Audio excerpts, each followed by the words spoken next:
Hey guys, welcome to Traditional Bowhunting Wilderness Podcast. This is Jason Samkoviak. Today we're going to talk about what makes for the best broadhead. Keep in mind, most of what I'm going to tell you is based on my opinion, and this is based on over 100 animals and over 25 years of being a traditional bow hunter. But I have not shot every type of broadhead out there. I'm kind of a picky person. I like what I like, but we're going to talk about what I think makes it, because today there's a lot of new broadheads hitting the market. Some I look at and I go, wow, that's a great head. Some of them I look at and I go, what in the heck were they thinking? I don't understand it. So we're going to break that down a little bit for you today and talk about some of that.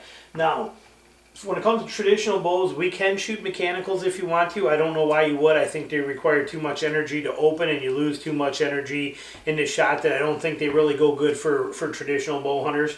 You can shoot fixed blade, replaceable blade, already sharpened, like muzzies and things like that a lot of the compound guys shoot. They're going to work just fine as well too if you want to go that route. But most traditional guys are looking for some sort of a traditional head, something that is that we will sharpen ourselves, something along these lines, like you saw in the intro there, something similar to this, 2-blade, 3-blade. I don't even own a 3-blade anymore. I'm not a fan of 3 blades because it does break one of my rules, which is easy to sharpen. I also don't like with the 3-blade how they take up so much space in my quiver. If you look at my bow right here, right in there, you can see how well I can fit 6 arrows in a 5-arrow quiver because they're 2-blade. If I'm using 3 blades, I don't have that luxury. So I'm not a fan of 3-blade broadheads myself, but they may work for what you are, and these same rules apply to this, okay? So keep that in mind. But what makes for a good head? First of all, the number one thing in my opinion, and this is arguable, all of this stuff is arguable, it's my opinion, but in my opinion, what makes one the best is that it always passes through the animal. This is important for reasons. Now, I know a lot of people like to think that if that arrow shoots and it sticks into that animal, when it runs off, that arrow is cutting up and doing more damage in there. That may possibly be the case, but there's a good chance that it may poke out the other side and it's not doing anything. It may hold that hole open. You might get a little more blood. There's some variables to that, or maybe you don't get enough penetration if you hit bone and you don't get all the way in there, and that's going to hurt things. So in my opinion, shooting an arrow that's going to plan on sticking into a deer and staying in there is not what I'm after for certain reasons. One is the unpredictability of where that's going to happen.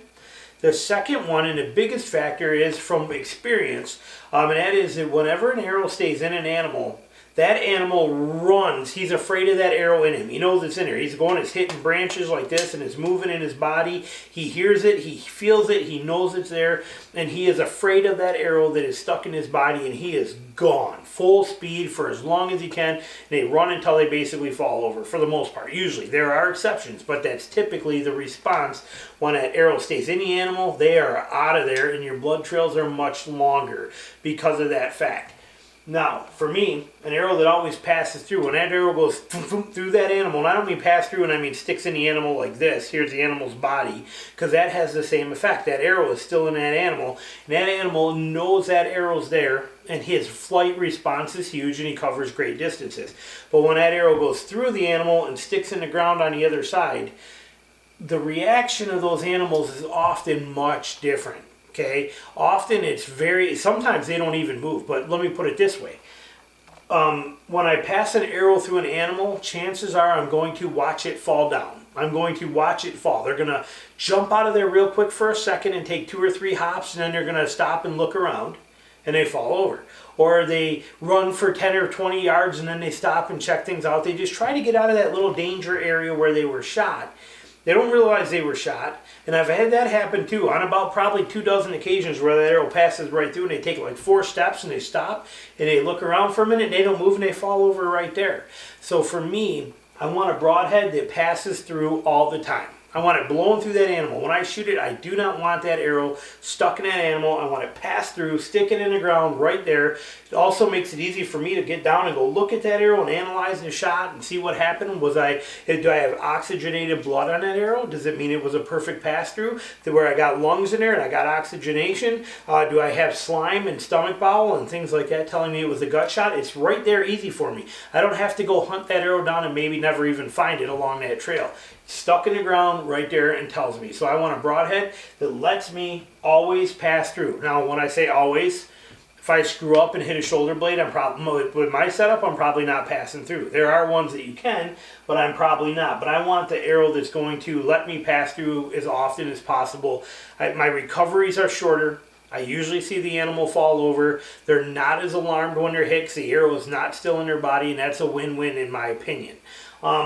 So now when you look at broadhead design, especially on a 2-blade, there's a lot of different ones that are out there now. It used to basically be, you had a Howard Hill head, a Bear Razor head, and a Zwicky and a Magnus, and that was about it. Now there's so many different styles of heads out there that it's unbelievable. Basically, it comes down to, in my opinion, a few different styles. You have a 3-to-1 ratio head, okay? It's like a Tough Head, Grizzlies, Howard Hill heads. I'll show you an example one, but where it is 1 inch wide-ish, okay? They do vary. Some are a little bigger and longer, but a ratio of 3 times the length, or 3 times as long as it is wide. That is what is basically considered the ultimate in penetration, okay? Because you still got to have some cutting width, and you want that 3-to-1 ratio to get you that perfect blow through, pass through all the time. If you're shooting lighter weight bows and you're going after bigger animals, heavy, thick-skinned animals, Africa, Asiatic buffalo, any of that kind of stuff, you're doing any of these things, or Australian buffalo, water buffalo, whatever it is you want to go after, hogs, any of this stuff, you want a head that's going to give you the best amount of penetration. You're looking for a 3-to-1 ratio 2-blade head. Okay, it's just been proven time and time again. It is your best option for that stuff. If you are shooting lighter weight bows, shooting a 40-pound bow and you're out there hunting deer, if I was hunting deer with a 40-pound bow, I'd be shooting this for everything. If I was hunting with a 45-pound bow, I'd be shooting for this for everything. Basically, I let my setup and what my experiences are dictate how wide of a head I want to go with, based on how often I'm passing through. If you don't know that right off the bat, your best bet would be to start small with a 3-to-1, and then if you wanted to go wider for something, like say you're using that for hogs and bear and things like that, and you're going to hunt deer and you want to go a little wider for deer, try it. Don't be afraid to. But you'll find that balance on what works best for you. Then you go from a 3-to-1, you go to a wider one, which is kind of what I shoot. I shoot my Magnus classic ones. They don't make them anymore, but hopefully a pretty good company here should hopefully come out with something similar pretty soon. But but closest thing to it would be like a Zwicky Delta head is another good one. Okay, that's there as well too. Ace Super Express, or any of those Ace heads like that are there. But my Magnus that I shoot is it's 1.5 inches wide by 2 3/4 inches long. So it gives me that width by that height on there, and they're a fantastic head. I really like them. Very wide, but they still have the length. Okay, a lot of the heads I see today on the market, they're very short and they're very fat, like this kind of a shape. If that's that arrow, they're that kind of a shape versus that kind of a shape versus a 3-to-1 shape. And this one here really bothers me. Okay, this one is not, in my opinion, good. Yes, it may give you a wide cut, but it's almost like trying to push an axe through there. I don't like those heads because of the hit and how steep that angle is. It requires a tremendous amount of energy to push that through on that steep angle. But also, if the points are out this far versus the tip on a quartering away shot, so if I shoot at an animal on a quartering away shot with that, if the side of this blade hits first, is going to skip that arrow off. I don't like that. I would rather have my point. I always want my point to contact first. So some of these short, fat, weird shape like this, I'm not a fan of them myself personally. Maybe they work, but you got to be shooting broadside all the time, and I don't like that. I do not want my blade sticking out to the point where on a 45-degree quartering away shot, the end of my blade could actually hit and skip that arrow off before the tip actually penetrated and got in there. So those I don't care for too much. Then you got the style like the Simmons Tree Sharks and things like this that are actually have that point and they widen out at the back, and they're a fantastic head too. These are a little harder to sharpen, but they work great. And you also have some of these other ones now that are kind of more concave. Actually, I'm not doing that right here. Let me try this again. But they kind of have almost kind of like a football shape, almost like this, and they come out like this, and they got that kind of a shape to them. And those ones have been proven really good as well too. Not something that I personally use, but I've heard really good things about them. But there's a lot of different shapes of heads out there. For me, give you an example of them. You have a couple examples. Like this would be a 3-to-1 ratio head. This right here would be the tough head. Okay, now tough head doesn't come with these notches in them. That's because mine is a practice version of this head, and designated as so, kind of like a blem. So not to be meant to be hunted with, but and I got it for testing purposes. But this 3-to-1 ratio, see how you got 1 inch here, and look at the length of that. That is going to very easily, with very little energy, penetrate through just about anything. And with that narrow cut, it is going to blow through everything with very little resistance, giving you that pass through, giving you that perfect setup. Now, in contrast, you take the arrowhead like I shoot, my Magnus 1, okay, we're shorter and we're wider. Okay, so this is giving you, this is going to take more resistance to push this through the animal, and because it's wider, it's going to spread, it takes a lot more to push it through. Now this will leave a bigger hole and a bigger blood trail, but this will also, you can see the differences in what you're pushing. If you're shooting a lightweight bow, you might have a hard time pushing this through animals all the time, where you would never have a problem pushing this one through. And as another example, here is a Ace Superhead, which is even bigger than what I shoot. This is their Super Express, but when you compare that and you put that next to this, you can see the difference in there. But see how Ace went, because they are a little wider than mine, just a smidge, they went a little bit longer too to accommodate that. Okay, when you start getting short and fat, like some of these other ones, I don't have any, but you start getting to that point where on that quartering away shot, you could risk that blade hitting before that tip hits, and you don't want that. So I really like these heads. I like the Ace Supers. I shoot these for everything. I mean, I've killed more animals with this Magnus head than you could ever imagine. And like I said, I think this is probably this tough head is probably the most brilliant, engineered, strongest, best, highest quality broadhead ever made. Now, I don't shoot these myself because I don't need to yet. If I were doing a hunt, if I were going on a Cape buffalo hunt or a buffalo hunt or something like that, I would use these in a heartbeat, because I need that penetration and I want it, because I don't shoot. You want the penetration. But for me, for deer, hogs, turkeys, bears, any of the stuff I'm hunting, this head here, my setup will push this through everything I want to shoot at. So I don't need to go to this type of head. But these are brilliant. I mean, these are incredible. We'll come back to these here as far as that stuff. But that basically covers your design. But for me, always passing through is important. 3-to-1 ratio head like this tough head is definitely going to be top of the line to make that happen. For me, I know my setups in this Magnus 1 right here that I still shoot, like that does the trick 100% for me. But if I ever went to a lighter weight bow or hunted bigger, heavier game, this is the route you go. So that's my opinion. Now, what else makes for a great broadhead is going to be strong. It has to be strong. If you look at these, both of these are designed that way. So if you look at, let me get a set where you can see this reinforced area on here. Okay, see how you got the furlue, which is pretty shiny for me, because this is one of my practice heads. You got the furlue that comes up as silver, and then you can see all this reinforcement on both sides. That head is pretty heavily reinforced and strong and functional, and it is going to keep that from ever bending. It's triple thickness up here, so it's not going to bend, it's not going to fold over, it's not going to have any problems. And these heads are built like a tank, and they work great. If you look at this one as well too, look at this tough head. Look at how high the furlue goes, all the way to the very tip. I mean, there's not a 1/4 inch of that up front that doesn't have a furlue on it, which is insane. I don't know if my camera's bouncing around a little bit or if it's that lens. If it is, I'm sorry, but you can see that. But see how high up that furlue goes? That gives that tip strength. This is by far the toughest heads. That's why I call them tough heads. That's the name of them. But this head is the strongest heads that have ever been created, in my opinion. These things are even pressure tested on the with the inserts and stuff in here. He takes a rod and he locks these in a vise in the front, and he pushes these things with up to 500 pounds of pressure to see if he can split them. He can't bring them apart. You'll never bend one. You'll never hurt one of these. Tough heads are incredibly tough. They're the strongest broadhead I've ever seen or played with. But so for me, it's important to have that strength. Some of the broadheads out there that you're looking at, like they do a pretty good job here as well too with the Eclipse. But the Eclipse is still single from the top of that furlue right there. that's on there to the top of that, that does have a tendency it could bend. Now they're built well and they hold up really good, and I've never had a problem shooting them. But the further that you have from the furlue up to the tip with no reinforcement, the bigger the chance that that tip can bend on an impact with bone.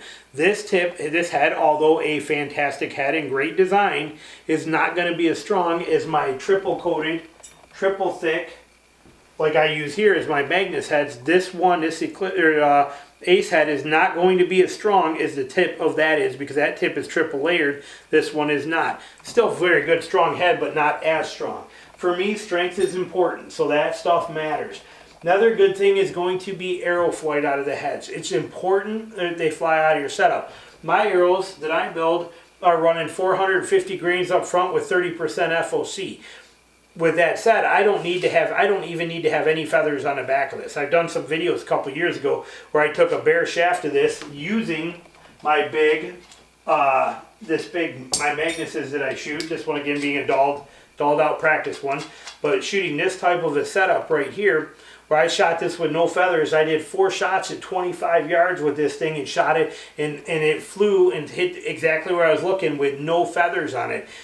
You won't have that experience if you're shooting a normal conventional arrow. You won't get that kind of control, because what happens is the bigger the blades are, what happens is that when they fly, the wind has an effect like airplane wings and will send this arrow anywhere. The only thing that can control that is your feathers on the back. So you need the feathers on the back to stabilize that. The bigger the broadhead you go, the more feather you need, or the more upfront weight. Because upfront weight works like a dart. It gives you that same effect. So you got to have some variables in there. But for me, a big fat head like that Magnus 1 flies true all the time, without fail, for my setup. Now, if I did not have that luxury of that and they were not flying good, you could go to a vented head, like you're seeing on this Ace. See how that is vented, and that is going to let airflow pass through there so that it doesn't wind plane as much on you either. These are good. These Ace ones do not make any noise, but I have shot vented heads where they'll whistle a little, as they fly. These I've not heard any noise out. I would not hesitate to use those. That is a good head. But now on the same note, your odds of having any erratic or bad, these are actually not designed to be a screw in for this one, so I can't screw it in there to show you, but when you look at and you put we'll stick it on there like that, but you take the size of that tough head right there, that smaller head, there's so little wind resistance to that these things usually fly very good. So if you have your arrows are not tuned perfectly, these will compensate for that and fly like your field tips and do a fantastic job. Again, tough head, incredible heads, very incredible heads. So you get a lot of advantage to that. So that's a great system. Now, another thing people don't take into consideration is they'll tune their head. With this, it's going to work better than anything else because there's less wind resistance. But even with something like this, they'll put these on, and then they'll take it out, and they'll shoot a few shots, and they'll go, oh, look, it's flying good. My feathers work. They're hitting the target right. They're fantastic. Don't realize it, but then you go out and you hunt, your feathers are all matted down because it's been raining, and you walk through there, now you have no feather left because they're all flat. You shoot this thing, and it goes, and it sticks in the ground, and you miss.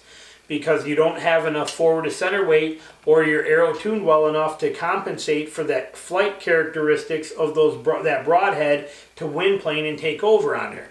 So there's a lot of variables that come into that. It is a fine-tuned balance between finding the head that works best for you. Again, the easiest, simplest version is to start with a rock-solid, deep-penetrating 3-to-1 ratio head like this tough head. This thing, like I said, is bulletproof, strong as nails. It's going to pass through every single thing that you shoot. It's going to fly good. It's going to do the trick, and they come in a lot of different weights and sizes.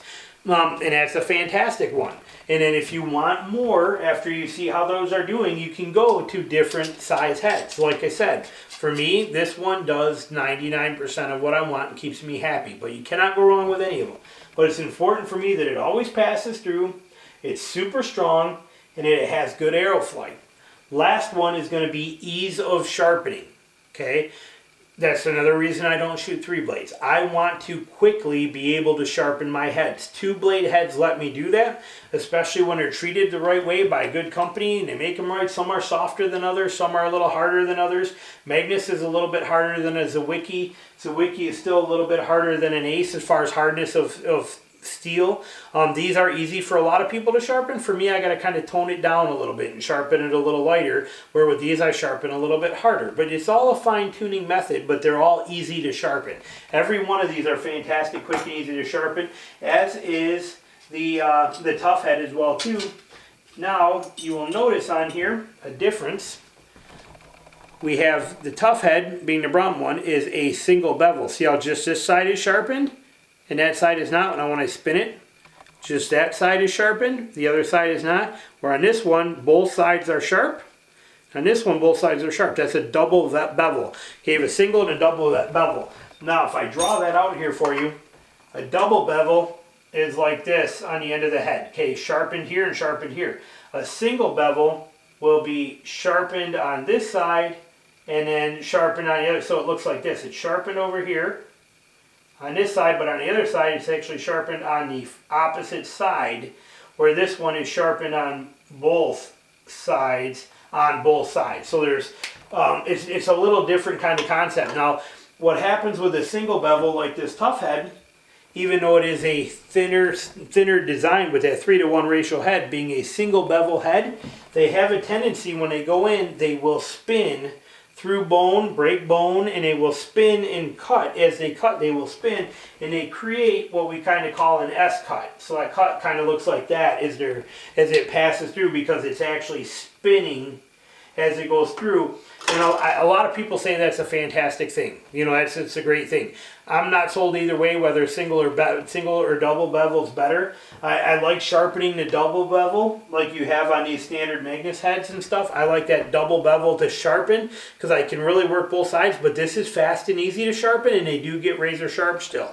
So that I'm kind of leaving as an either or. I could go either way. If they stop making these, they don't make these actually anymore now anyway, but if I couldn't get a head in a double bevel, but they made it in a single, I'd take it in a single. It doesn't make any difference to me. So that's why I'm not talking a lot about it. But they are both very easy to sharpen and very functional.